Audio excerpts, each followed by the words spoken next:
आप यहाँ पर जो बच्चे एडिक्ट है उनको आप स्मोकिंग तक नहीं देते हैं, निकोटीन फ्री है ना। तो पूरा फट गया था। हाँ, गर्दन में अंदर ब्लीडिंग एंड ब्रेकेज दोनों थी। हाँ। और ये शोल्डर, ये नेक में ये ब्रेकेज थी। हाँ हाँ हाँ हाँ। गर्दन की हड्डी में भी चोट आई है और ये शोल्डर। सुबह 4 बजे सोया यार, दिमाग खराब एकदम यार, कोई है ही नहीं शेयर करने को यार ना, मन हल्का करने को कोई है ही नहीं यार, बहुत अकेले हो गए ना। सुबह 7 बजे उठा यार, मतलब उठा नहीं, हॉन्टिंग वाली गुड मॉर्निंग भी, फिर क्या करता है यार, दिमाग चल रहा है उठते साथ ही यार, हॉन्ट हो रहा हूँ यार, तो दोबारा सो गया, बज गए 1:30। कोई है ही नहीं यार शेयर करने को। मैंने सोचा कि ऐसा मैं क्यों सोचूं, कोई नहीं है शेयर करने को, है ना। स्टोरी लगा देता हूँ, तुम सब सुन लोगे यार ना, क्योंकि ये तो हमको पता ही है कि कोई तुम्हारी दिक्कतों का सॉल्यूशन नहीं दे सकता, बस सुन ही सकता है इंसान। तो यार सुनो यार, बहुत दिक्कत चल रही है, ध्यान से सुनो, यही दिक्कत है, बहुत दिक्कत है यार। अरे कोई दिक्कत नहीं, दिक्कत है। मुझको तरस ना आया, तूने मेरे दिल पे चलाई छुरिया, दिल पे चलाई छुरिया। क्या स्किपिंग साइकिल कुछ भी तो उससे क्या होना है? ਉਹਦਾ ਨਹੀਂ ਹੋਣਾ ਜਿਹੜਾ ਤੁਸੀਂ ਚਾਹੁੰਦੇ ਹੋ। एब्स उसी से आएंगे। स्किपिंग। तो दोस्तों ये अपना तेरी ये अपना भाई है भाई, और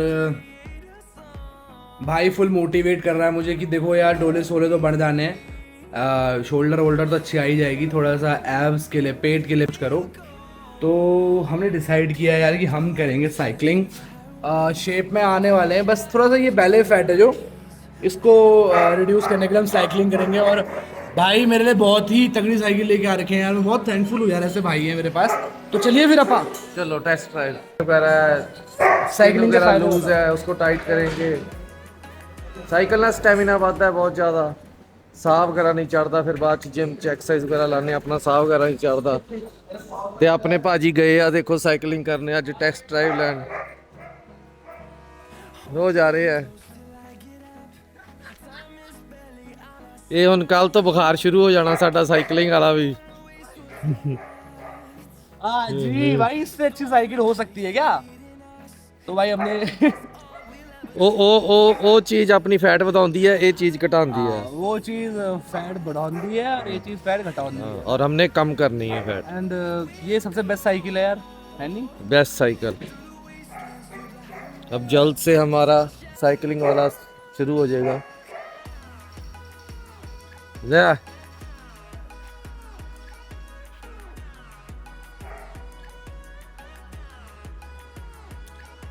कितना बढ़िया लगता ना बंदा, है ना।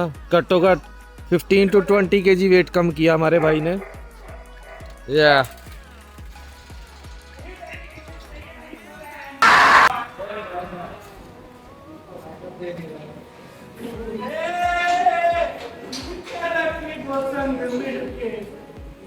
एक राउंड में निकालो ना ऐसे पूरा। भाइयों देखो ब्लॉग से तो कुछ नहीं होने वाला, तो तूने दिल के रखी वो संग मिल के ये तो बताओ, दिलो संग मिल के जो दिल पे चलाई छुरिया। भाई अब तो कर दो वायरल, अब तो ट्रेंडिंग नाम चल रहा तुम्हारा भाई, है नहीं? अबे यू आपको आता है?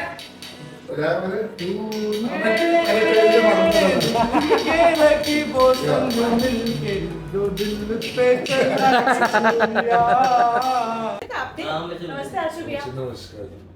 आज इन्हीं से सर से स्पेशली मैंने उज्जवल से आपको मैसेज किसने रीड किया था जब मैंने भेजा था? मैसेज भेजा था उज्जवल बेटा से मिलना है आपने, अच्छा किया, थैंक यू, आपने मिलो। नहीं आज हमने कोड पार जाना था इत्तेफाक से। मेरा बच्चा है, ये भी मेरा बच्चा है और अच्छा काम कर रहा है। मैं देखती हूँ ब्लॉग्स, बहुत अच्छा लगता है, इतनी अच्छी, इतना इन्होंने अपनी लाइफ को पीछे धकेल के एकदम आगे निकले, अपनी बॉडी अच्छी बनाई है। भगवान करे जल्दी सी सुंदर एक बीवी मिल जाए, है ना। चलो जीवन में कोई लड़की नहीं नहीं आंटी जी ऐसा कुछ नहीं है, नहीं है, नहीं कोई नहीं है अभी।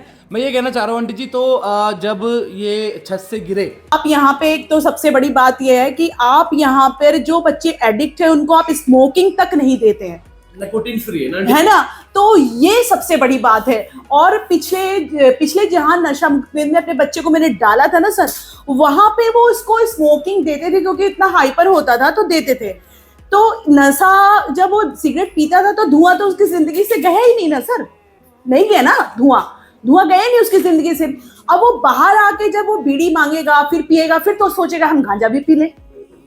तो वो चीज है ना सर कि यहाँ पे आपका जो ट्रीटमेंट करने का तरीका है वो बिल्कुल अलग है सर। दूसरी बात है कि उसके लिए चीज़ें ईजी नहीं होती, उसको परेशानी होती है यहाँ रहने में, उसको विड्रॉल्स होते हैं, उसको तलब होती है, मानसिक उत्पीड़न से वो गुजरता है, कन्फ्यूजन बहुत ज़्यादा होता है ना, कई सारे साइकोटिक सिम्टम्स होते हैं।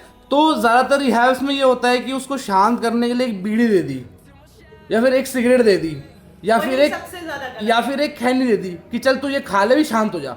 हाँ। और एक जो पीड़ित होता है, जो पेशेंट है, चाहे रेजिडेंट बोलो या फिर विक्टिम बोलो, कुछ भी बोलो, तो वो उसको ये संतुष्टि मिल जाती है कि यार मेरे को बीड़ी मिल गई, थोड़ा कुछ मिल गया, एक संतुष्टि मिल गई उसे, एक टबैको बोले चाहे निकोटीन बोले। तो हाँ, वो तो चीज सबसे गलत है सर। गलत तो है ही, बट मैं ये मानता हूँ कि वो इजी है रिहैब्स वालों के लिए पेशेंट को हैंडल करना है। क्योंकि देखो यहाँ पे अगर 80 बंदे हैं ना, और अगर इस हफ्ते मेरे पास 5 बंदे नए एडमिट हुए हैं डिटॉक्स में, तो ना उसमें क्या होता है कि हमें 1-2 घंटा हर पेशेंट को काउंसिल करने में लगता है, उसको समझाने में, हैंडल करने में लगता है। हम मेहनत ज़्यादा कर लेंगे बट उसको किसी प्रकार का निकोटीन नहीं देंगे, है ना, तो वो चीज़ वही है। चीज है ना उज्जवल जी, हम यही चाहते हैं कि पूरी तरीके से रिकवर हो रहा है, और हो भी रहा है मेरा बेटा। अच्छा आंटी जी, मैं एक और चीज़ जानना चाह रहा था, जब ये छत से गिरे तो क्या क्या समस्याएं थी उस टाइम पे? क्योंकि उस सिर्फ समय हाँ, सर देखिए, ये जब छत से गिरे हैं तो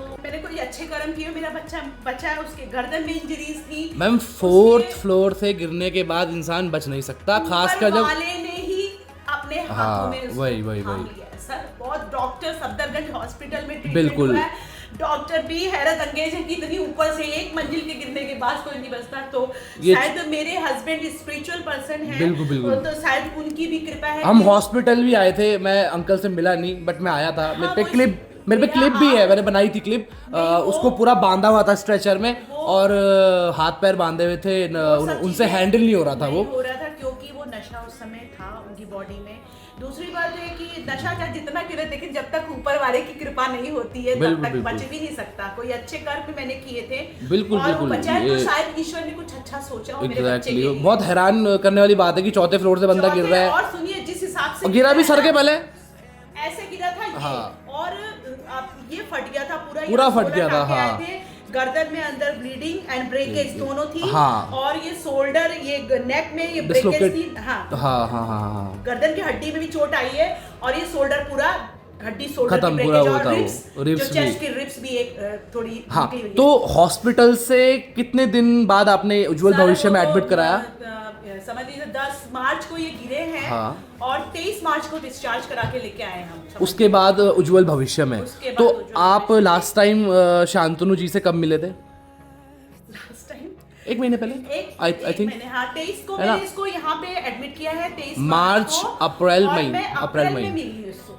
अच्छा, 23 अप्रैल। तो आपने, मैं यही चीज़ कहना चाह रहा हूँ कि सिर्फ और सिर्फ नशे का ही इलाज नहीं है ना, जो सर्विसेज है वो आपको थोड़ा उसमें क्या दिखा कि नशे का ही तो इलाज है, लेकिन वो तो है, यहाँ बट पे- इसके साथ यहाँ साथ जो बच्चों को बहुत प्यार से रखते हैं, तो उनकी पूरा जो treatment फिजिकल, अच्छे तरीके जो से करते शारीरिक रूप से जो भी आपको तकलीफें थी, समस्याएं थी, जो उसके हैं। नहीं, सर उन्होंने बहुत हेल्प, मैं वही कहना चाह रहा हूँ, बिल्कुल, बिल्कुल। मेरे बच्चे को एक काम नहीं करने दिया, पूरा वो 2 महीना 3 महीना अभी भी प्रॉपर बेड रेस्ट पे है, वो पूरा उसका केयर करना। शायद मैं अपने बच्चे को अगर बाहर छोड़ देती, अपने पास छोड़ती, ऐसी कंडीशन के बाद वो अभी, हाँ वही, वो नशा करना छोड़ता नहीं, और उसके साथ कुछ गलत हो जाता, बिल्कुल, जिस तरीके से उसको बिल्कुल, चोटें लगी थी, उसकी बिल्कुल, eyes चोटें ज़्यादा injuries थी। हो गई हाँ। आईज पूरा इसका कार्निया रेड, पूरा चोट, एक आंख पूरा इन्फेक्टेड था, नाक हाँ। से ब्लड पूरा आता था। ईश्वर की बहुत बड़ी कृपा है। इंसान को जब बच्चे को जब भी कमी पता चलेगी, घर में हर फैसिलिटी इनको मिल रही थी, उसकी इंपॉर्टेंस नहीं थी इनको। घर जैसी फ्रीडम, फैसिलिटी तो है, AC है, बेड है, खाना पीना रहना है, बट जो फ्रीडम घर में मिलती है ना, मन के मौजी, वो यहाँ पे नहीं मिल सकती है। तो आप बेसिकली जो इनके पुराने रिहैब्स में जो भी इनके साथ चीज़ें हुई उसका हैं डर था। उसका डर इतना, तो मैम यही मैं समाज तक या सोसाइटी तक मैसेज पहुंचाना चाह रहा हूँ कि लोग मुझे अक्सर ये कहते हैं कि इसको हमने डराने के लिए एडमिट किया है, इसको हमने 1-2 महीने के लिए, किसी को भी, बहुत सारे यहाँ पे लोग आते हैं डराने के लिए।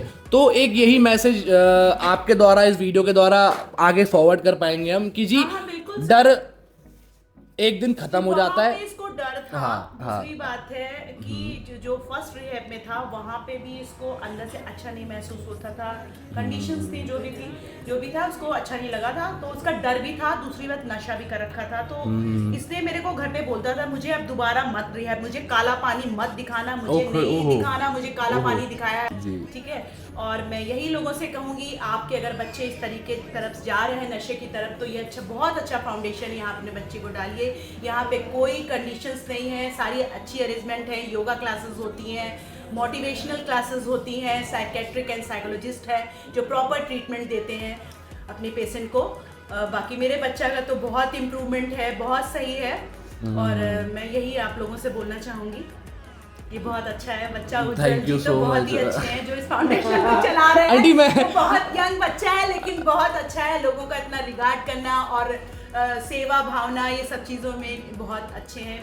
तो भाइयों, अभी आपने वीडियो देखी होगी है ना, ये भी किसी की माँ है जिन्होंने अपने बच्चे को हमारे यहाँ एडमिट कराया था। तो कहानी पूरी ऐसी है कि हुआ यूँ था कि पहले भी बच्चा 1-2 बार रिहैब्स में, किसी नशा मुक्ति केंद्र में, नोएडा में, दिल्ली में कहीं एडमिट रहा होगा। तो वहाँ पे उसको इस तरीके का माहौल मिला जिससे वो डर गया, सहम गया, उसके मन में डर बैठ गया, है ना। तो यहाँ इस डर से मैं ये बात आप तक कन्वे करना चाहता हूँ कि भाई साहब, कई सारे लोग मुझे फ़ोन करते हैं बोलने के लिए कि यार इसको आप ले जाओ, इसको आप डराओ वहाँ पे, इसको आप थोड़ा सा गंदा खाना दो, आप इसको ये सारी चीज़ें दो, है ना। अब हुआ क्या, एग्जैक्ट यही चीज़ उस नशा मुक्ति केंद्र में, मुझे नशा मुक्ति केंद्र भी पता है बट ऐसे नाम लेना सही नहीं है किसी प्रत्येक किसी संस्था का, है ना। तो वहाँ पे बंदे के मन में इतना डर बैठ गया कि जब बाहर जाके वो फिर नशा करने लगा, तो भाई वो जब लगा उसको कि पता लग जाता है एडिक्ट को भी कि यार अब मैं ज़्यादा कर रहा हूँ तो घर वाले मुझे एडमिट करा देंगे, तो भाई वो 4th फ्लोर से कूद गया यार। अच्छा खासा लंबा चौड़ा 6 फुट बंदा, गोरा चिट्टा, भाई वो 4th फ्लोर से सर के बल गिरा नशे में। और वो जो अस्पताल में हम गए उसके बाद, है ना, तो अगर आप अस्पताल में कंडीशन देखते हो, वीडियो मैंने डाली है, तो वो बहुत ही खतरनाक दृश्य था कि अस्पताल में उसको बांध रखा है क्योंकि उसके हाथों में नशा करने के कारण नब्स कहीं मिल नहीं रही है, तो उसको पैर की उंगलियों द्वारा उसको करा जा रहा था और उसको दर्द भी हो रहा था, वो नशे में भी था। तो यार ऐसी सिचुएशंस होती हैं क्रिएट ना एक एडिक्ट के साथ, और पूरा फैमिली सफ़र करता है यार, फादर मदर सिस्टर सब परेशान होते हैं। क्योंकि मैं ये मानता हूँ कि अगर कोई बाहरी इंसान आपको तकलीफ़ दे रहा है तो आप चलो धक्का मुक्की करके या उससे आप संबंध तोड़ सकते हैं किसी भी तरीके से, बट जब अपना कोई, अपना खून कोई अपना चाहने वाला आपको तकलीफ़ दे तो भाई साहब पूरे परिवार की नींव हिल जाती है। तो प्लीज़ आप इस चीज़ को समझिए कि जब भी आप किसी भी प्रकार की सर्विसेज कहीं से भी ले रहे हैं, ये सिर्फ नशा मुक्ति केंद्र वाली बात नहीं है, जब भी आप कभी भी रिहैबिलिटेशन या फिर अपने प्रियजन के लिए आप कभी भी एक रिहैब देखिए तो सबसे पहले आप वहाँ का माहौल देखिए, है ना। आजकल सोशली सब कुछ एक्टिव है हर जगह, आप देखिए कि केवल चीज़ें दिखाई जा रही हैं कि भावनाएं बताई जा रही हैं किसी भी रिहैब्स की ना। और तुम्हारे भाई का, आपके छोटे भाई का यही प्रयास रहता है यार कि ना मैं भावनाएं जितना हो सके मैं वो आप तक दिखा सकूं कि यार नशा एक सीरियस रोग है, बीमारी है, और इसका इलाज प्रेम पूर्वक अच्छे तरीकों के साथ, है ना, हो सकता है। तो ये वीडियोस बनाने का मेरा यही मकसद रहता है। ऐसे तो यहाँ पे 70-80 बंदे हैं, उनकी कई सारी कहानियाँ हैं, है ना, बट प्लीज़ आप इस चीज़ को समझिए कि सबसे पहले आपने मेरे कल परसों के वीडियो में देखा होगा कि हमारे साथ एक थे बेचारे, उनका देहांत हो गया, है ना। तो पहले तो आप ये देखिए कि समय रहते एडमिट कराना बहुत ज़रूरी है। सेकेंडली कि सही जगह एडमिट कराना ज़रूरी है ना, वरना बंदे के मन में डर बैठ जाता है। अब देखो, मैं ये भी मानता हूँ, बातें तो बहुत है करने को, बट ये मैं इसको ख़त्म करूँगा ये बोल के कि मैं ये भी मेरे विचार है इस चीज़ को लेके कि यार एक नशेबाज जो एक पूरा कैरेक्टर है, जो एक बंदा है जो नशे की बीमारी से ग्रस्त है, जो पूरा उसका कैरेक्टर है उसको ऐसा लगता है कि उसकी माँ उसकी दुश्मन, उसका बाप उसका दुश्मन, उसकी बहन भाई चाचा ताऊ प्रियजन जो भी आप कहेंगे बीवी वगैरह वो दुश्मन लगते हैं उसे ना। अंदर ही अंदर उसे पता होता है कि यार जब वो नशा कर रहा है, नशा करके बैठा हुआ है घर में, तब उसे पता है कि यार मेरे भले के लिए ही है, मेरे भले के लिए ही है। बट जब वो तलबों में होता है, जब वो उस चीज़ में होता है कि उसको नशा चाहिए, वो नहीं समझ पा रहा है, वो जो सिचुएशन होती है उस वक्त उसको लगते हैं उसके घर वाले दुश्मन, है ना। और ये तो मैं एक उम्रदार बंदे की बात कर रहा हूँ कि अगर आज के दिन आप बच्चे देखोगे 18-20 साल के, तो उनको तो भाई माँ बाप उनके दुश्मन ही लगते हैं, है ना। तो अगर आज के दिन उनके माँ बाप स्टेप उठा रहे हैं उनके लिए कि वो किसी अच्छे से पुनर्वास केंद्र देखें और वहाँ उनके उज्जवल भविष्य के लिए उनको वहाँ भर्ती करें, तो अगर पुनर्वास केंद्र में भी उनको ऐसा माहौल मिले जहाँ उनको उंगली दिखाई जा रही हो, समझ रहे हैं आप, मैं ये यूँ कर रहा हूँ, तो that's not a good thing कि तुम ही हो गुनहगार, तुमने ही किया है, तुम नहीं होते। तो ये चीज़ इंसान को ना बहुत अंदर तक दबा देती है यार, ये चोट कर देती है ना। वो डर का माहौल, लाठियों का, और कुछ भी चीज़ बोले आप, लाठी क्या, मैं तो ये सोचता हूँ कि शारीरिक पीड़ा क्या मानसिक पीड़ा ज़्यादा मिलती है ना कई सारे पुनर्वास केंद्रों में। तो स्पेसिफिकली मैं किसी नशा मुक्ति केंद्र का नाम नहीं लेना चाह रहा हूँ, बट प्लीज़ मैं ये कन्वे करना चाह रहा हूँ कि आप अपने बच्चे के लिए, अपने प्रियजन के लिए कभी भी कोई पुनर्वास केंद्र देखें, नशा मुक्ति केंद्र देखें, रिहैबिलिटेशन सेंटर देखें, तो ढंग से रिसर्च करें उसके बारे में, है ना। मैं यही नहीं कह रहा कि उज्जवल भविष्य में कराइए, ऐसा कुछ नहीं है। कई सारे लोग मुझे कॉल करते हैं, बोलते हैं कि भाई एक अभी बीच में कॉल आया था, उन्होंने अपने बच्चे को देहरादून में एडमिट करवाया था, तो उन्होंने एक रिहैब के बारे में पूरा उन्होंने इंस्टाग्राम के द्वारा मेरा पता किया था, मेरी स्टोरी के बारे में। तो फिर वहाँ से उनको फीडबैक दी मैंने कि ठीक है रिहैब क्या है क्या नहीं है ना, हमें पता लग जाता है, गाड़ी चलाने वाले को पता लग जाता है कि गाड़ी कैसी है ना, तो हमें भी पता है कि चीज़ें कैसी हैं, तो उनको प्रॉपर फीडबैक वगैरह तो हम हेल्प कर देते हैं। क्योंकि कोई ज़रूरी नहीं है कि अभी आप लगाइए कि वेस्ट बंगाल हो गया, आपके केरला हो गया, या फिर आपका मुंबई हो गया, परिवार सक्षम नहीं हो पाता कि वो हम तक पहुँचे, बट हम गाइडेंस भी देते हैं, है ना। तो प्लीज़ आप उस चीज़ का ध्यान रखिए, आप रिसर्च करिए ढंग से और फिर अपने बच्चे को भर्ती कराइए, क्योंकि पहली चीज़ भर्ती कराना ज़रूरी है और दूसरी चीज़ सही जगह सही तरीके का इलाज ज़रूरी है ना। तो thank you so much for watching. इस तरीके से कहानियाँ मैं आपके साथ कोशिश करूँगा लाने की, और डेली व्लॉग्स भी आई विल ट्राई कि मैं डेली व्लॉग्स भी करूँ। आप थोड़ा सा सपोर्ट दिखाइए भाइयों, थोड़ा सा प्यार दिखाइए, शेयर कीजिए, लाइक कीजिए, कमेंट कीजिए, बड़ा मज़ा आता है यार। मेरी मदर के स्टाफ में इतने सारे मेरी माएँ हैं, वो कमेंट करती है भाई, मुझे बड़ा मज़ा आता है। तो thank you so much for watching, that's all for today. सावधान रहिए, सतर्क रहें। जय हिंद।